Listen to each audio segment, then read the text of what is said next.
ነገር ግን ለበጎ ነገር ጥበበኞች ለክፋትም የዋሆች እንድትሆኑ እወዳለሁ።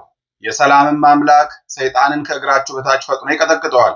የጌታችን የኢየሱስ ክርስቶስ ጸጋ ከእናንተ ጋር ይሁን። ሮሜ 16:19 በስመ አብ ወወልድ ወመንፈስ ቅዱስ አሐዱ አምላክ አመ ሐሙሱ ለታኅሣሥ በዛቲ ዕለት አዕረፈ አቢይ ነቢይ ናሆም ወልደ ኬልቅዮ። አንድ አምላክ በሚሆን በአብ በወልድ በመንፈስ ቅዱስ ስም ታኅሣሥ 5 በዚች ቀን የኬልቅዮ ልጅ ታላቅ ነቢይ ናሆም አረፈ። ከስምዖን ነገድ የሆነ ይህ ጻድቅ ነቢይ ከነቢይ ሙሴ በትንቢቱ 17ኛ ነው። በካህኑ ዮዳሄ በነገስታቱ በኢዮስያስ በአሜስያስም በልጁ በአዝያን ዘመን ትንቢት ተናገረ። ስለ ክህደታቸውም ጣዖትን ስለማምለካቸውም የእስራኤልን ልጆች ገሰጻቸው። እግዚአብሔርም ምንም መሐሪና ይቅር ባይ ምሕረቱ የበዛ ቢሆን ካልተመለሱ ጠላቶቹን ይበቀላቸው ዘንድ እንዳለው ለሚቃወሙትም የፍርድ ቀን እንደሚጠብቃቸው በትንቢቱ ገለጠ። ዳግመኛም ስለከበረ የወንጌል ትምህርትና ስለ ሐዋርያት እንዲህ ብሎ ትንቢት ተናገረ። የምስራች የሚናገሩ ሰዎች እግራቸው እነሆ በተራራ ላይ ቆሟል፣ ሰላምንም ይናገራሉ። ስለ ነነዌም ውሃና እሳት ያጠፏት ዘንድ እንዳይቻላቸው ትንቢት ተናግሮ እንደ ቃሉ ሆነ። ከእውቀትም መንገድ ተመልሰው በበደሉ ሰዎች ላይ እግዚአብሔር በውስጧ ታላቅ ንውጽውጽታ አድርጎ እሳትም አውርዶ እኩሌታውን አቃጥሏልና በንስሐ ጸንተው ወደ እግዚአብሔር የተመለሱትን ግን ከክፉ ነገር ከቶ ምን አልደረሰባቸውም። የትንቢቱንም ወራት ሲፈጽም እግዚአብሔርንም አገልግሎ በሰላም አረፈ። ለእግዚአብሔር ምስጋና ይሁን። እኛንም በዚህ ነቢይ ጸሎት ይማረን፣ በረከቱም ከኛ ጋር ትኑር ለዘላለሙ አሜን። በዚች ቀን የቅዱስ ኤስድሮስ ሰማዕት መታሰቢያው ነው። በረከቱም ከኛ ጋር ትኑር ለዘላለሙ አሜን። በዚች ቀን ደግሞ ከሮም ሀገር ቅድስት አውጋንያ በሰማዕትነት አረፈች። የዚች ቅድስት የአባቷ ስም ፊልጶስ ነው። እርሱም የእስክንድርያ ሀገረ ገዥ ነበረ። ጣዖትንም ያመልካል። ስሙ መምድያኖስ የሚባል የሮም ንጉሥ ለጣዖት የሚሰግድ ነው። ይህች ቅድስት አውጋንያም በእስክንድርያ ከተማ ተወለደች። እናቷም ክርስቲያን ስለሆነች በስውር የክርስቲያን ሃይማኖትን አስተማረቻት። ባደገችም ጊዜ ታላላቆች መኳንንትን አጯት። አባቷም ይህን በነገራት ጊዜ አባቴ ሆይ በመጀመሪያ ወደ እስክንድርያ ገዳም እንድገባና እንድጎበኝ ተራሮችን ዓይኖቼ አይተው ደስ ይለኝ ዘንድ ፍቀድልኝ አለችው። አባቷም ሰምቶ 2 ጃንደረቦችን ጨምሮ የወደደችውን ታድርግ ዘንድ ፈቀደላት። በወጣችም ጊዜ የመነኮሳቱን ገዳማት ሁሉ ዞረች። ስሙ ቴዎድሮስ የሚባል ጻድቅ ደግ ኤጲስቆጶስ ወደሚኖርበትም በልቧ ያለውን ሁሉ ነገረችው። ከጃንደረቦቿም ጋር ተጠምቃ በዚያ መነኮሰች። በወንድ አምሳልም ሆና ስሟንም አባ አውጋኒዮስ አሰኘች። እርሷ ሴት እንደሆነች ማንም አላወቀም። ወደ አባቷም ባልተመለሰች ጊዜ በቦታው ሁሉ ፈለጋት። ሲያጣትም በእርሷ አምሳል ጣዖት ሰርቶ ማታና ጠዋት እየሰገደላት ኖረ።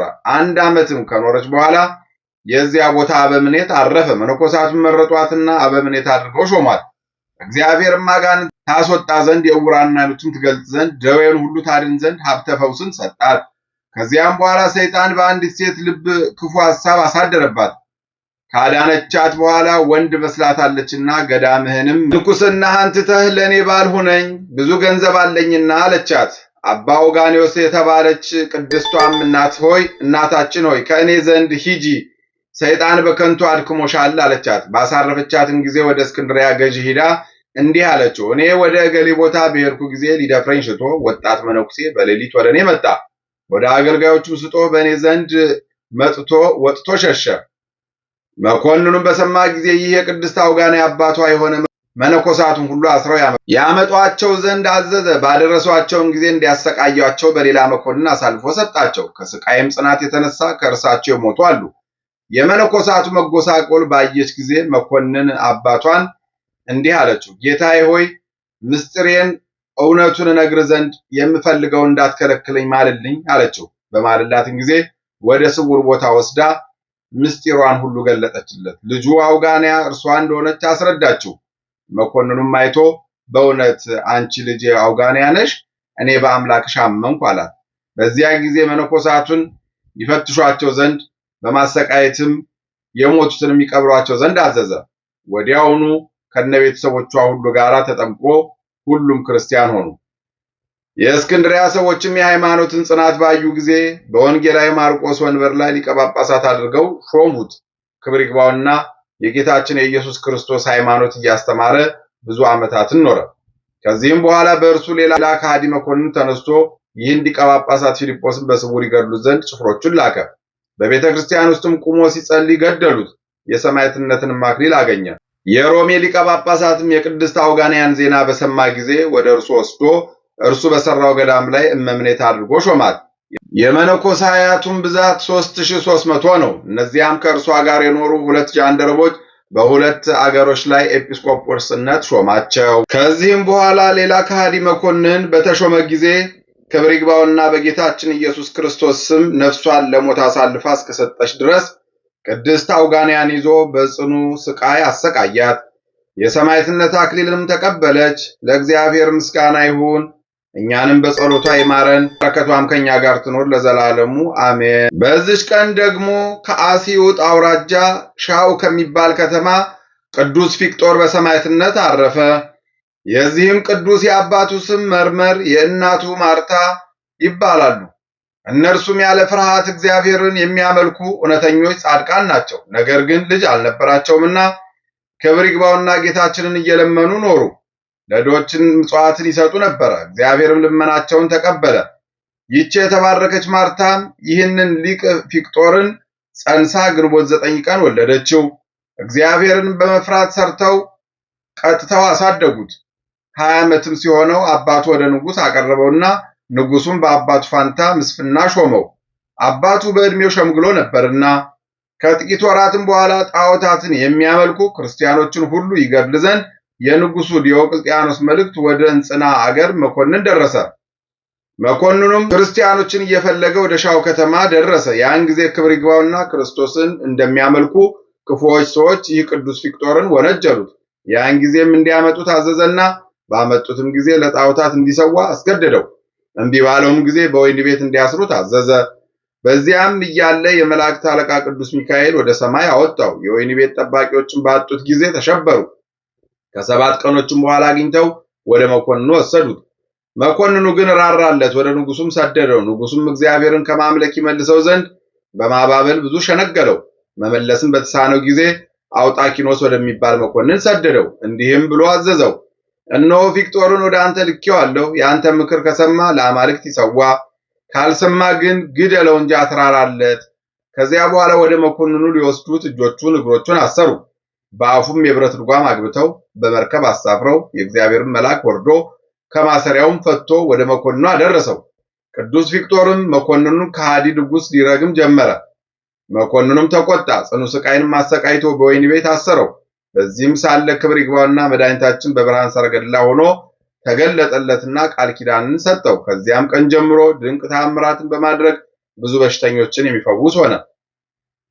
መኮንኑም ይህን ሰምቶ ተቆጣ፣ ወደ እርሱ አስመጣውና ይመልሰው ዘንድ ደግሞ ሸነገለው። ቅዱስ ፊቅጦርም የረከሱ አማልክቶችን ረገመ። በዚያን ጊዜ በፈረስ ጅራት ላይ አስረው የአንድ ቀን መንገድ ያህል እንዲጎትቱት፣ ከዚያም ከውሽባ ቤት እሳት ማንደጃ ውስጥ እንዲጨምሩት አዘዘ። እንዲህም መልካም ተጋድሎን ፈጸመ። ስጋውን ግን ከዚያ ውሽባ ቤት አላወጡትም። በመሰላል ወርደው በአማሩ ልብሶች ገንዘው በሽቶዎች አጣፈጡት እንጂ በላዩም ቤተክርስቲያንን ሰሩበት። ለእግዚአብሔር ምስጋና ይሁን፣ እኛንም በጸሎቱ ይማረን፣ በረከቱም ከኛ ጋር ትኑር ለዘላለሙ አሜን። በዚች ቀን የፊቅጦስ፣ የሐናንያ፣ የባርኬዎስ፣ የዮሐንስ፣ የታጋይዋ የቅድስት አውጋንያ አባት የፊልጶስ መታሰቢያቸው ነው። በረከታቸው ከኛ ጋር ትኑር ለዘላለሙ አሜን። በዚች ቀን የሰማዕት ቅዱስ ኤላውትሮስ መታሰቢያው ነው። በረከቱም ከኛ ጋር ትኑር ለዘላለሙ አሜን። በዚች ቀን ለእግዚአብሔር ሕግ የሚቀና ገድለኛ የሆነ ንጹሕ ድንግል ቅዱስ አባት አባ ገብረ ናዝራዊ አረፈ። የዚህ ቅዱስ ወላጆቹ በወገን የከበሩ እግዚአብሔርን የሚፈሩ ናቸው። አባቱም የቤተ ክርስቲያንን ሕጓና ስርዓቷን የሚጠብቅ ካህን ነው። እናቱም ፈጣሪዋን የምትወድ ደግ ሴት ናት። ይህም ቅዱስ በተወለደ ጊዜ በእውቀትና እግዚአብሔርን በመፍራት በመማር አደገ። ከዚህ በኋላ ዲቁናን በተሾመ ጊዜ የብሉይና የሐዲስ መጻሕፍትን የሚያነብ ሆነ። በኦሪትም ውስጥ የሰንበትን ቀን የሻረ ሥራ የሰራባትን በሞት ይቀጣ የሚል አገኘ። በወንጌልም ውስጥ እንዲህ የሚል አገኘ፣ ከነዚህ ትእዛዛት ታንሳለች ብሎ የሚያስተምር አንዲቱን የሻረ ለሰውም እንዲህ ብሎ የሚያስተምር በመንግስተ ሰማያት የተለየ ይሆናል። የሚያደርግምና የሚያስተምር ግን እርሱ በመንግስተ ሰማያት ታላቅ ይሆናል። ዳግመኛ መድኃኒታችን አባትና እናቱን ያልተወ ሰውነቱን ለመከራ አሳልፎ ያልሰጣት ሊያገለግለኝ ደቀ መዝሙሬም ሊሆን ሊወድ አይችልም ያለውን አስተዋለ። ከዚህም በኋላ ወደ አቡነ ጎርጎርዮስ ሄደ። ጽጋጃ በሚባለው ገዳም የአቡነ አኖሪዎስ ልጅ ነው። ከዚያም መንኩሶ በጾም በጸሎት በስግደት እየተጋደለ ኖረ። ከዚህ በኋላ ቅስና ተሾመ። ከዚያም ወደ ትግራይ ሀገር ሂዶ በአባ ያዕቆብ ጋር ተገናኝቶ በቅዱሳት መጻሕፍቶች ቃላቶች ተነጋገሩ። ከዚያም በኋላ ሐሳቡን ገለጠለት። አባ ያዕቆብም እንዴት ይቻላል አለው። አባ ገብረ ናዝራዊም እግዚአብሔር ይረዳኛል አለ። ከአባ ያዕቆብ ጉልት ተቀብሎ እርስ በርሳቸው በእግዚአብሔር ፈቃድ ተለያዩ። ከዚህም በኋላ ተስፋፍቶ ገዳምን ሰራ። ብዙ ሰዎችም ወደ እርሱ ተሰብስበው መነኮሳት ሆኑ። ስለ ሰንበትና በዓላትም አከባበር እንደሚገባ ሥርዓትን ሰራ። ለመነኮሳትም ከመድኃኒታችን ከልደቱ ከጥምቀቱ በዓል ከሰንበታትና ከበዓለ ሐምሳ በቀር በየሰሞኑ ሁሉ እስከ ማታ ያለማቋረጥ መጾም እንደሚገባቸው ሥርዓትን ሰራ። ዳግመኛ የሌላውን ገንዘብ እንዳይነኩ እንዳይረግሙ፣ በሕያው እግዚአብሔርም ስም እንዳይምሉ ለልጆቹ ይህን ሁሉ ያስተምራቸው ነበረ። ለእርሱ ግን የሚጸልየው ጸሎት ልክ የለውም። ነቢይ ዳዊት እግዚአብሔር ሁል ጊዜ አመሰግነዋለሁ፣ ምስጋናውም ዘወትር በአፌ ውስጥ ነው አለ ያለውን አስቦ ዳግመኛም ትእዛዛትን በማሰብ እጫወታለሁ፣ ሕግንም እሻለሁ፣ ትእዛዞችህንም አስተምራለሁ፣ ቃልህንም አልረሳም ያለውን አስቦ ዳግመኛም ከሰባውና ደም ካለው ጣዕም ካላቸው መብሎች ሁሉ ይከለከላል። የጌታውን መከራ ለነፍሱ ያስባታልና እንባውን ያለማቋረጥም ያፈስ ነበረ። ያለማቋረጥም ይሰግዳል ያመሰግናልም። እንግዳ መጻተኛውን ይቀበላል። በጽዮን ዘር በኢየሩሳሌም ቤቶች ያሉ ብፁዕ ነው ያለውን የነቢይ ቃል አስቦ ድሆችን ችግረኞችን ይጎበኛቸዋል። ለዚህም አባት ትሩፋቱ ብዙ ነው። ደጋግ ተአምራትን በማድረግ በሰው ልቡናም ተሰውሮ ያለውን በማወቅ ብዙ የተለያዩ ሀብቶች ተሰጥተውታል።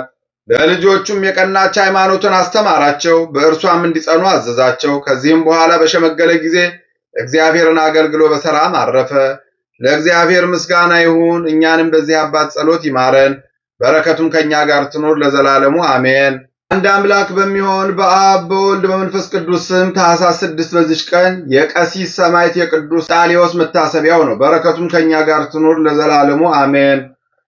ምስጋና ይሁን ለአብ ለወልድ ለመንፈስ ቅዱስ አንድ አምላክ በሚሆን ዛሬም ዘወትርም ለዘላለሙ አሜን። በታኅሳስ 5 ቀን የሚከበሩ ዓመታዊ የቅዱሳን በዓላት ቅድስት አውጋንያ ተጋዳሊት፣ አባ ገብረ ናዝራዊ ንጹሕ፣ ቅዱስ ፊቅጦር ሰማዕት፣ ቅዱስ ፊልጶስ፣ ቅዱስ ናሆም ነቢዩ። ሐዊ በዓላት ቅዱስ ጴጥሮስ ሊቀ ሐዋርያት፣ ቅዱስ ጳውሎስ ብርሃነ ዓለም፣ አቡነ ገብረ መንፈስ ቅዱስ። ነገር ግን ለበጎ ነገር ጥበበኞች ለክፋትም የዋሆች እንድትሆኑ እወዳለሁ። የሰላምም አምላክ ሰይጣንን ከእግራችሁ በታች ፈጥኖ ይቀጠቅጠዋል። የጌታችን የኢየሱስ ክርስቶስ ጸጋ ከእናንተ ጋር ይሁን። የሐዋርያው ቅዱስ ጳውሎስ መልእክት ሮሜ 16:16። ምስጋና ይሁን ለአብ ለወልድ ለመንፈስ ቅዱስ አንድ አምላክ በሚሆን ዛሬም ዘወትርም ለዘላለሙ አሜን። የሰማነውን በልቦናችን ያሳድርብን። ከቅዱሳን አባቶቻችን ከቅዱሳት እናቶቻችን ከጻድቃን ከሰማዕታት ከነቢያት ከሐዋርያት በረከት ረድኤት ያሳትፈን። ወርሃ ጾሙን በሰላም እንዳስጀመረ በሰላም አስፈጽሞ ለብርሃነ ልደቱ ጥምቀቱ በሰላም ያድርሰን። ይቅርታውን ቸርነቱን አያርቅብን። በጸሎታቸው አስቡን አትርሱን ያሉትን በያሉበት ያስብልን። ሰላም ያሳድር አምላክ ሰላም ያውለን። ሰላም ያዋል አምላክ ሰላም ያሳድረን። አቡነ ዘበሰማያት ይትቀደስ ስምከ ትምጻእ መንግሥትከ ወይኩን ፈቃድከ በከመ በሰማይ ከማሁ በምድር።